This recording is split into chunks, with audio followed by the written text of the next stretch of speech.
নমস্কার, শান্তনু হাজরা বলছি। আজ 21শে জুলাই, সেই চরম 21শে জুলাই, যে 21শে জুলাই তৃণমূলীরা শহীদ দিবস হিসাবে পালন করত।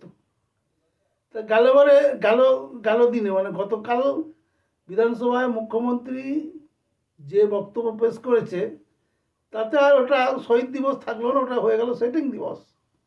আগামী বছর থেকে এই 21শে জুলাইকে সেটিং জুলাই বা সেটিং দিবস হিসাবে, বিশ্ব সেটিং দিবস হিসাবে পালন করা হবে। কীরকম সেটিং না, বাম সরকারের দীর্ঘ একটা রাজনৈতিক যুগ, সেখানে বিরোধীরা কোনোদিন কিচ্ছু করতে পারছিল না। এই বাম সরকারকে কিছু সাময়িক কিছুদিনের জন্য সরিয়ে দেওয়ার জন্যে অনেক চেষ্টাই হলো। তার মধ্যে উঠে এলো সেটিং তত্ত্বের মাধ্যমে মমতা ব্যানার্জি। উনি নেতা ছিলেন কিনা জানি না, উনি দক্ষিণ কলকাতা কোনো একটা জায়গায় দুধের ডিপোর 80 টাকা মাইনের চাকরিরত ছিলেন, অনেকেই ছিলেন, উনিও একজন। তো তখন সিপিএমকে হারানো যাচ্ছিল না। সিপিএমের নামে ওই বই খাতা, টেবিল চেয়ার, গাছ যে দাঁড়াতো, সে বিপুল ভোটে জিতে যেত। কংগ্রেসের কোনো বিরোধী দল কংগ্রেসের কোনো চিহ্নই থাকতো না। এক একটা বুথে 5টা 6টা 1টা 2টো 3টে করে ভোট পেত। সে এক সাংঘাতিক ব্যাপার। লোকে ভেবেছিল বোধহয় সিপিএম কোনোদিন ক্ষমতা থেকে যাবে না। তা সেই সময় দাঁড়িয়ে মমতা ব্যানার্জিকে দরকার ছিল একটু মানুষের, কারণ কোনো এক সেটিং তত্ত্বের মাধ্যমে যুব কংগ্রেস নেতারা একটা গ্যামলিং করতে চাইলো, একটা জুয়া খেলতে হলো। তারা করতো কি, একটা আর্ন করা মানুষকে দাঁড় করিয়ে দিত যাদবপুরের মতো জায়গায়। কার এগেনস্টে না, সোমনাথ চ্যাটার্জি, তখনকার দিনের বিখ্যাত উকিল, সিপিএমের প্রথম সারি, প্রথম 5জন একজনের নেতা। এইভাবে বহু জায়গায় ওরা গ্যামলিং করতো। অজিত পাঁচ যেখানে দাঁড়িয়েছে, সেখানে দাঁড়িয়েছে হয়তো প্রফেসর সত্যসাধন চক্রবর্তী, সেখানে আরেকজন সত্যসাধন চক্রবর্তীকে নামে আরেকজনকে দাঁড় করে দিত, যাতে সত্যসাধন চক্রবর্তীর কিছু ভোট ওইদিকে চলে যায়।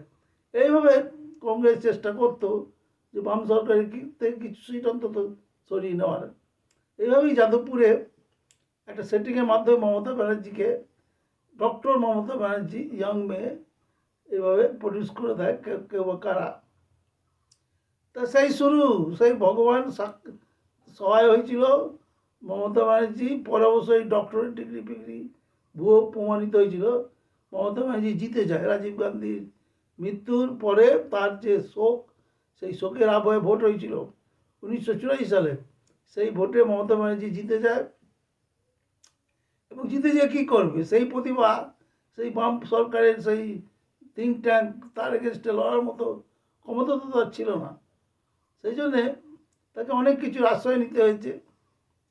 অনেক কিছু আশ্রয় বলতে মাওবাদীদের হাতে করতে হয়েছে, কামতাপুরীদের হাতে করতে হয়েছে। তাদেরকে বলছে তোমাদের আমি আছি। আর করেছিল কি, টাকা লাগবে, টাকা কে দেবে?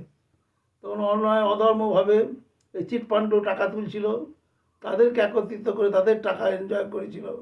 তাদের টাকা বলেছিল আমার এখানে লগ্নি করো, আমি মুখ্যমন্ত্রী প্রধানমন্ত্রী যাই হই, তোমাদের একদিন সব সুদে মূলে শেষ তোমাদের ভরিয়ে দেবো। তো এইটা বলার পরে তাদের সঙ্গে একটা সেটিংয়ে গেছিলো। পরে পরে যখন এইগুলো পল্লবিত হচ্ছে, তখন সুব্রত মুখার্জির সঙ্গে সেটিং করে নিজেকে বেদের মেয়ে জ্যোৎস্না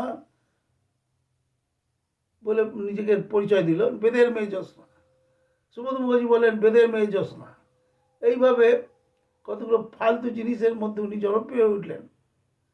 এবং আজকে তারপরে ওনার দরকার কি, তখন তখন তো আর কোনো দিকে কিছু করা যাচ্ছে না।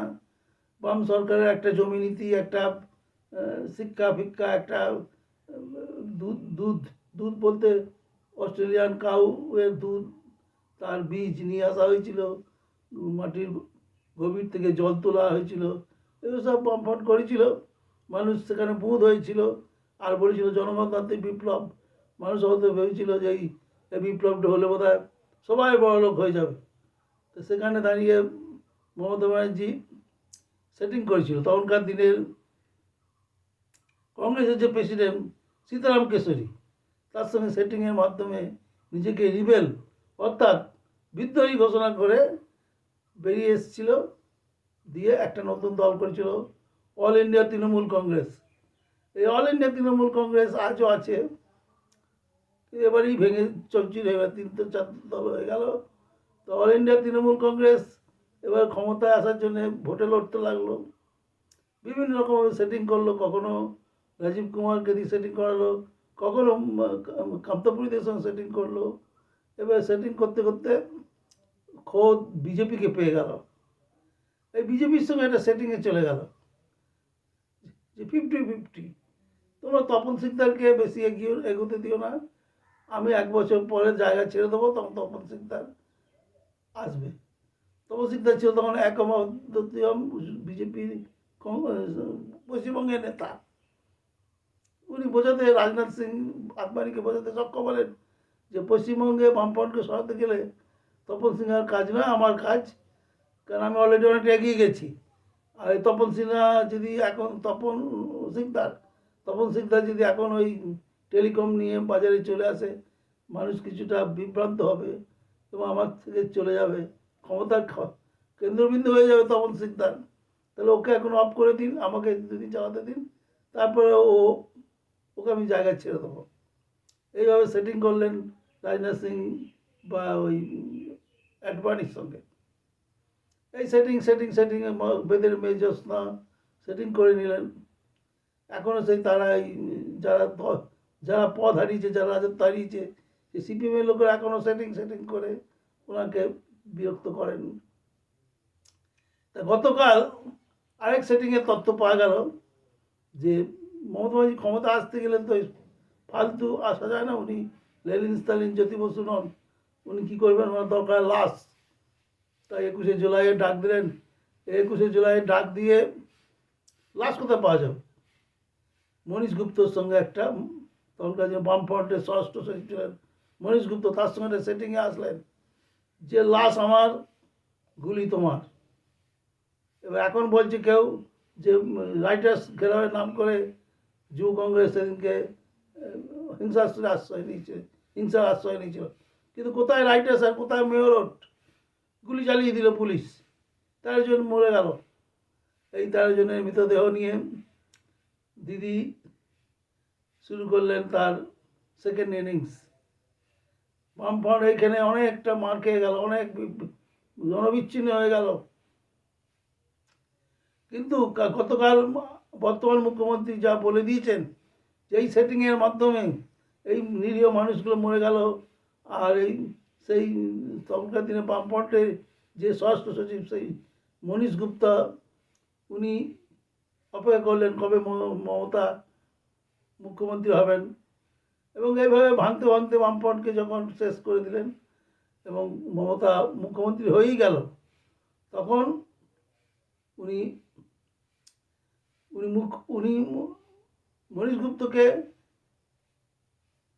মন্ত্রী করলেন, পাওয়ার মন্ত্রী, শক্তিমন্ত্রী, অর্থাৎ বিদ্যুৎ মন্ত্রী। তা সেইটা কালকে বলে দিয়েছে।